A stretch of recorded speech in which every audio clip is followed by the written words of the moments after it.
പിന്നാലെയാണ് നിലമ്പൂരിൽ തെരഞ്ഞെടുപ്പിന്റെ പ്രഖ്യാപനം വരുന്നത്. പിന്നാലെ തന്നെ UDF ഐരടൻ ഷൗക്കത്തിനെ സ്ഥാനാർത്ഥിയെ പ്രഖ്യാപിക്കുന്നു. സെക്രട്ടേറിയറ്റ് അംഗം M സ്വരാജിനെ കളത്തിലിറക്കി. തെരഞ്ഞെടുപ്പിന്റെ മുഖ്യ ചുമതലക്കാരനായിരുന്ന സ്വരാജിനെ കളത്തിലിറക്കിയതോടുകൂടി LDF ആവേശത്തിലായി. പിന്നാലെയാണ് കത്രികപ്പൂട്ടുമായി എത്തുന്നു എന്നുള്ള പ്രഖ്യാപനവുമായി അൻവർ സ്ഥാനാർത്ഥിയാകുന്നത്. അതിനിടയിൽ ഒരുപാട് രാഷ്ട്രീയ വിവാദങ്ങൾ, കോലാഹലങ്ങൾ.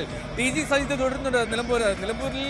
സജിത്ത്, ഈ ഇത്രമാത്രം ചർച്ചയായ ഒരു ഉപതെരഞ്ഞെടുപ്പ് അടുത്ത കാലത്തുണ്ടോ എന്ന് സംശയമാണ്. കാരണം ഒരുപാട് വിഷയങ്ങൾ, പല പഴയ വിഷയങ്ങൾ, മുഖ്യമന്ത്രി മലപ്പുറം പരാമർശം ഉൾപ്പെടെയൊക്കെ വീണ്ടും ഉയർത്തിക്കൊണ്ടുവരുന്നു.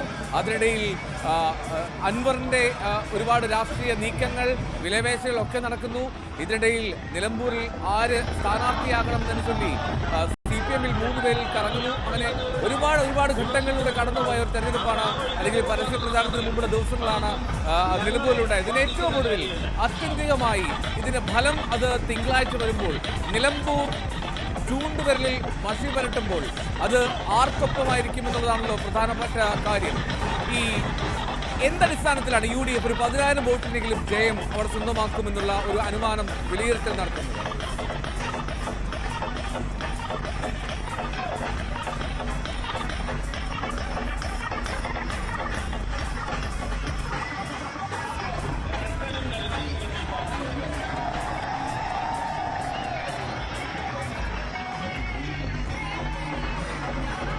അങ്ങനെ നിലമ്പൂർ കൊട്ടിക്കലാശിക്കുകയാണ്. ഇവിടുത്തെ ആവേശ കാഴ്ചകൾക്ക് ഇനി 6 മണി വരെയുള്ള അതിശക്തമായ കാത്തിരിപ്പാണുള്ളത്. 6 മണി വരെ എന്തായാലും ശക്തമായ രാഷ്ട്രീയ പോര് കൊട്ടിക്കലാശിക്കുകയാണ് നിലമ്പൂർ. ഇപ്പോൾ നിലമ്പൂരിൽ ഒരുപക്ഷെ ഈ സാങ്കേതിക സംവിധാനങ്ങളുടെ വളർച്ച കൊട്ടിക്കലാശത്തിലും പ്രകടമാകുന്നുണ്ട്. കാരണം ഓരോ തെരഞ്ഞെടുപ്പുകളിലും പുതിയ സംവിധാനങ്ങളും പുതിയ രീതികളും ശബ്ദഘോഷങ്ങളും മുഴങ്ങി ഏറ്റവും ഉറക്ക ശബ്ദം വെക്കുന്നവർക്ക് കൂടുതൽ പ്രചരണത്തിൽ മുന്നിലെത്തുന്നു എന്ന ഒരു തോന്നലാണെന്നറിയില്ല. അതിശക്തമായ ശബ്ദഘോഷങ്ങളൊക്കെ മുഴങ്ങി അത്യാധുനിക സൗണ്ട് സംവിധാനങ്ങളൊക്കെ റോഡിലിറക്കിയാണ് ഈ ആഘോഷം വരുന്നത്. അപ്പോൾ പ്രവർത്തകരുടെ മുദ്രാവാക്യം വിളിക്കും അപ്പുറം ഈ ശബ്ദഘോഷങ്ങളാണ് ഇന്ന് ഈ കൊട്ടിക്കലാശത്തിൽ വ്യത്യസ്തമാക്കുന്നത്.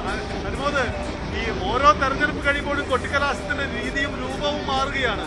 ഇത്ര വലിയ സൗണ്ട് സംവിധാനങ്ങളുമായി വന്നാൽ നമുക്ക് യഥാർത്ഥത്തിൽ റിപ്പോർട്ട് ചെയ്യാൻ പോലും പറ്റാത്ത സാഹചര്യമാണ് ഉണ്ടാവുന്നത്.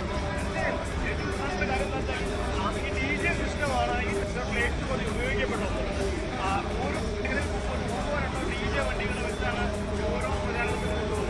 എല്ലാ സംഘമാണ് ഇവിടെ ഈ ഇടക്കരയുള്ളത്. അപ്പോൾ ഇത്രയും ദിവസം മണ്ണർക്ക് മുഴുവൻ DJ വണ്ടികൾ മുഴുവൻ ഇവിടെ ഉണ്ട്, ഒന്നും കേൾക്കില്ല.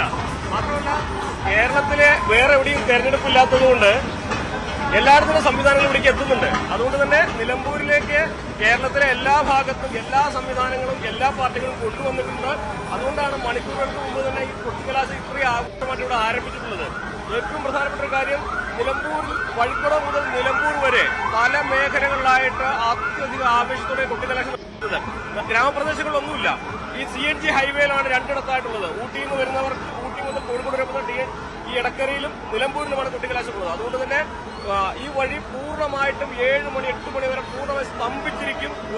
ഒരു തരത്തിലും മുന്നോട്ട് പോകാൻ കഴിയില്ല. അത്രമാത്രം വലിയ ആഘോഷമായിട്ടാണ് ഈ കൊട്ടിക്കലാശം ഇവിടെ നടക്കുന്നത്. ഓരോ പാർട്ടിയും അവരുടെ കരുത്ത് ബാലറ്റിന് മുൻപ് പ്രകടിപ്പിക്കുന്നത് ഈ കൊട്ടിക്കലാശത്തിലാണ്. അതുകൊണ്ട് തന്നെ വരും മണിക്കൂറുകളിൽ നിലമ്പൂരിൽ കുലുങ്ങും കിലുങ്ങും എന്നുള്ള കാര്യത്തിൽ ഒരു സംശയം. അത്രമാത്രം ആഘോഷമാണ് ഓരോ പാർട്ടിക്കാർക്കും ഈ കൊട്ടിക്കലാശ സമയത്ത് നമുക്ക് കാണാൻ കഴിയുന്നത്. അരുണ, ഈ കൊട്ടിക്കലാശ ആവേശം യഥാർത്ഥത്തിൽ തെരഞ്ഞെടുപ്പ് രംഗത്തേക്ക് കടന്നു വരുമ്പോൾ യഥാർത്ഥത്തിൽ കൊട്ടിക്കലാശത്തിലെ ആളെ അണിനിർത്തിയാലും അതൊന്നും വോട്ടാവില്ല എന്ന് ഇവർക്ക് തന്നെ അറിയാം. പിന്നെ എന്തിനാണ് ഈ വാശി കാണിക്കുന്നതൊരു സ്വയം ചോദ്യം, സ്വയം പരിശോധന ഇവർക്കിടയിലും ഉണ്ടാവണ്ടേ? തീർച്ചയായിട്ടും ഈ തെരഞ്ഞെടുപ്പുമായി ബന്ധപ്പെട്ട് എന്തെങ്കിലും മാറ്റേണ്ട അല്ലെങ്കിൽ ഒരു മാറ്റം വരേണ്ട കാര്യം കൊട്ടിക്കലാശമാണ്. നേരത്തെയൊക്കെ ഈ ശബ്ദം ഇത്ര ഇല്ലായിരുന്നു. പക്ഷെ ശബ്ദം കൂടി, ശരിക്കും അവിടെ നിന്നാൽ നമ്മുടെ നെഞ്ചിടിക്കുന്ന ശബ്ദമാണ്. നമ്മളുടെ ഈ കാറിൽ നിന്ന് പോയ കാറിന്റെ അകത്ത് കുലുങ്ങുന്ന ശബ്ദമാണ്. ഇങ്ങനെയാണ് ആളുകളോട് നിന്ന് കേൾക്കുന്നത് മനസ്സിലാവുന്നില്ല. അത്രയ്ക്കും ശബ്ദമാണ് ഓരോരുത്തരും. അത് 3 DJ വാഹനങ്ങളാണ് ഒരു മുന്നണിക്ക് മാത്രമുള്ളത്. അങ്ങനെ എത്രയോ എണ്ണം. ഇത് ഇന്ന് മാത്രമല്ല, ഒരു PV അൻവറിന്റെ പ്രധാന പ്രചരണം ഇത് തന്നെയായിരുന്നു. PV അൻവറിനെ കാണാനില്ലായിരുന്നു അവസാന 2 ആഴ്ചകളിൽ. ഈ 3 ദിവസം മുമ്പ് അദ്ദേഹം വീണ്ടും പ്രത്യക്ഷപ്പെട്ടു തുടങ്ങിയത്.